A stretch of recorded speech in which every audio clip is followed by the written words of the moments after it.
നിങ്ങളുടെ favourite shows ഇനി ഒരിക്കലും മിസ്സാവില്ല. ഇപ്പോൾ C5 കാണും നിങ്ങളുടെ ഫേവറേറ്റ് ഷോ തികച്ചും സൗജന്യമായി. ഇവിടെ ഒരു വിവാഹ വാർഷികത്തിന്റെ സദ്യ നടക്കുകയാണ്. വന്നോളൂ. ഏയ് വേണ്ട സാർ, ഞാൻ ഈ നാട്ടുകാരിയൊന്നല്ല.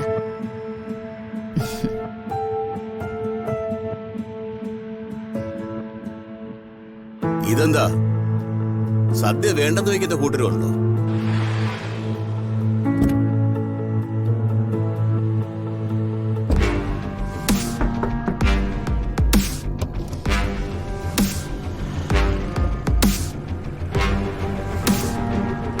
അപ്പച്ചി ഒന്ന് ഇറങ്ങി വന്നേ.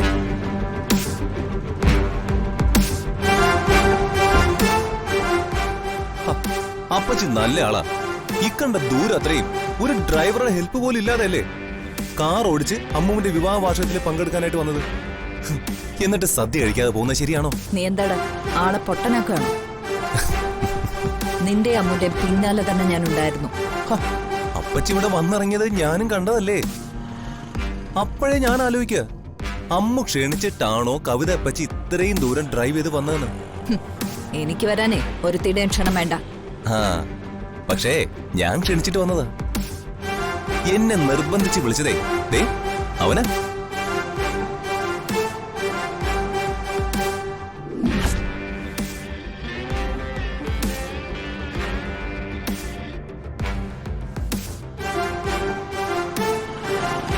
അമ്മ അവളുടെ വിവാഹ വാർഷികത്തിന്റെ കാര്യം അമ്മയോടും സ്വാതിയോടും കാവേരി അപ്പച്ചയോടും പറഞ്ഞു.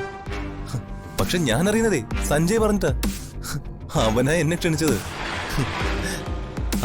ഞാൻ ഓഫീസിലേക്ക് പോകുന്ന വഴി ഒരു ടെക്സ്റ്റൈൽ ഷോപ്പിൽ കയറിയതേ ഈ മുണ്ടും ഒരു ഷർട്ടും വാങ്ങി അങ്ങിട്ടു. ക്ഷേത്രത്തിൽ മുണ്ട് ധരിച്ചേ പോവാണെന്നേ അമ്മ പറഞ്ഞിട്ടുണ്ട്.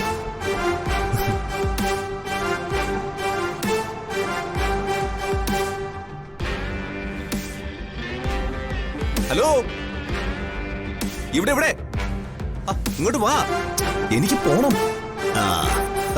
വരൂ.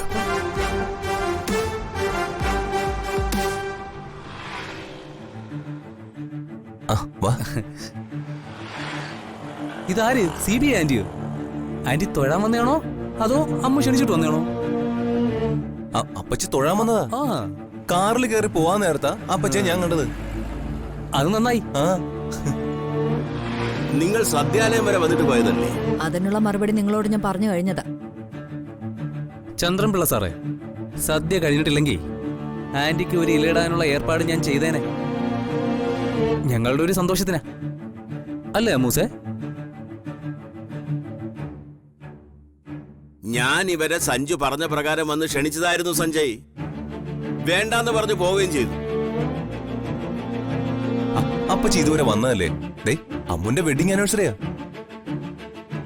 ഇനി അങ്ങനൊന്നും ഉണ്ടാവാൻ പോകുന്നില്ല. അതിനു മുമ്പേ ഡിവോഴ്സ് നടക്കും. തമ്മിൽ കലഹിച്ചല്ല വേർപിരിയുന്നത് എന്നൊരു സവിശേഷതയുണ്ട്. കറക്റ്റ്. അതുകൊണ്ടാ ആ ദിവസം ലളിതമായിട്ടൊന്ന് നാട്ടുകാരുമായിട്ട് ആഘോഷിക്കളയാന്ന് വെച്ചത്. അപ്പച്ചി അപ്പച്ചി അങ്ങനെ അങ്ങ് പോയാലോ? ഒന്ന് നിന്നേ. ആന്റി ക്ഷണിക്കാത്ത സദ്യ ഉണ്ണുന്ന ആളൊന്നുമല്ല. വിട്ടേക്ക്. ചന്ദ്രൻപിള്ള സാർ എന്നോട് ഒന്ന് വന്നട്ടെ. ആ പാചകക്കാരുടെ പണം ഒന്ന് സെറ്റിൽ ചെയ്യണം. ഞാനിപ്പോ വരാം സഞ്ജു.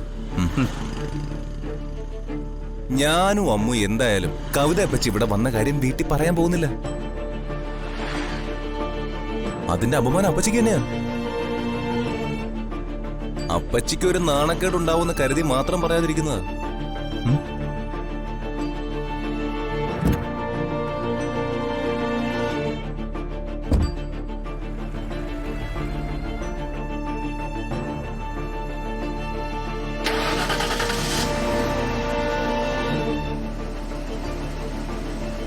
കവിതേച്ചി ഇപ്പോഴും നാടകം വിശ്വസിച്ചിട്ടില്ലെന്ന് വേണം കരുതാൻ.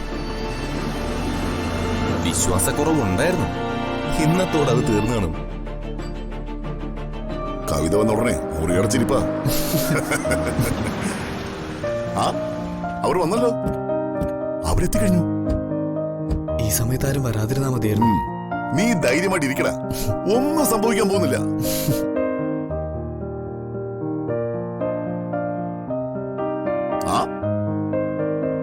ഇവിടെ ആരുമില്ലേ ദിനേശേട്ടാ? താഴെയൊന്നും ആരെയും കണ്ടില്ല. എങ്ങനെ കള്ളം പറയുന്നു പേടിച്ചാ വന്നത്. പേടിക്കണ്ട, വിശേഷങ്ങൾ ചോദിക്കാം. ഇപ്പൊ ഇവിടെ ആരുമില്ല. ആ പിന്നെ സഞ്ജു അമ്മുവിനെ ബസ് സ്റ്റാൻഡിൽ വന്ന് പിക്ക് ചെയ്തെന്നേ എല്ലാവരോടും പറയാവൂ. ഉം. നീ ഇപ്പൊ പോണ്ട, അമ്മു ആദ്യം പോയാ മതി. പ്രഭേട്ടൻ സ്ഥലത്തില്ല. ഉം. ആ നീ പോയി ഫ്രഷ് ആയിട്ട് വാടാ. അങ്കിളുടെ മുഖത്ത് എന്താ ഒരു കള്ളച്ചിരി? ഒന്നുമില്ലടാ, നീ ചെല്ല്. ചെല്ലടാ. എന്താടാ രാജു? എനിക്കറിയില്ല. എന്തായാലും നിന്റെ മനസ്സമാധാനം നഷ്ടാവുന്ന കാര്യമൊന്നുമല്ല. ആ ഒരു ഉറപ്പ് പോരെ.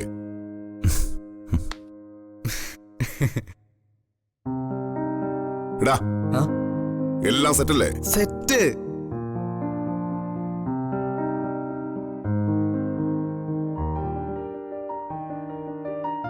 ഞാൻ ചേച്ചിക്ക് വേണ്ടി പൂജകളൊക്കെ ചെയ്തു.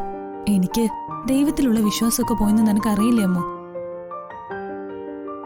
നീ ഇതൊക്കെ ചെയ്യുമ്പോ വേണ്ടാന്ന് പറയാത്തത് നിന്റെ സന്തോഷത്തിന് വേണ്ടിയാ. എന്നാലും നിന്റെ വെഡിങ് ആനിവേഴ്സറി ആയിട്ട് അവിടെ പോകാൻ കഴിഞ്ഞത് തന്നെ വലിയ കാര്യമാ. ഞാൻ ചേച്ചിയോട് പറഞ്ഞല്ലോ, അതെന്റെ വിവാഹ വാർഷികമായിട്ടല്ല ഞാൻ കാണുന്നത്.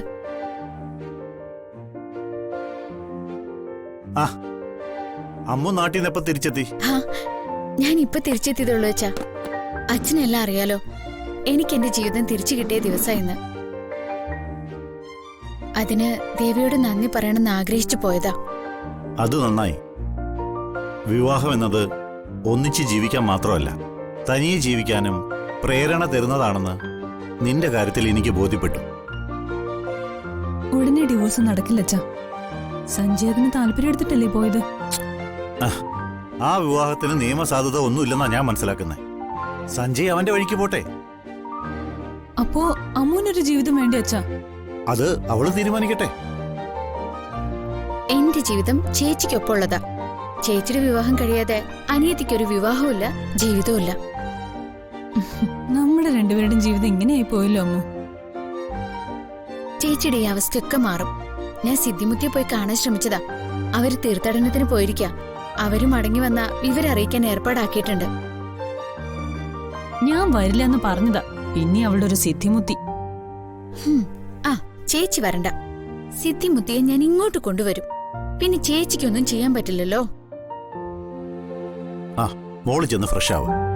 ഉം.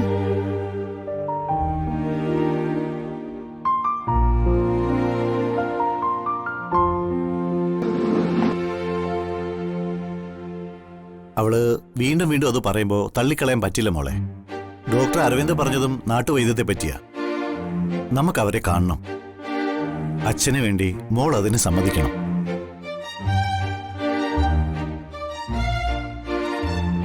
ഡൗൺലോഡ് ചെയ്യൂ C5 ആപ്പ്. കാണൂ എല്ലാ എപ്പിസോഡുകളും സൗജന്യമായി.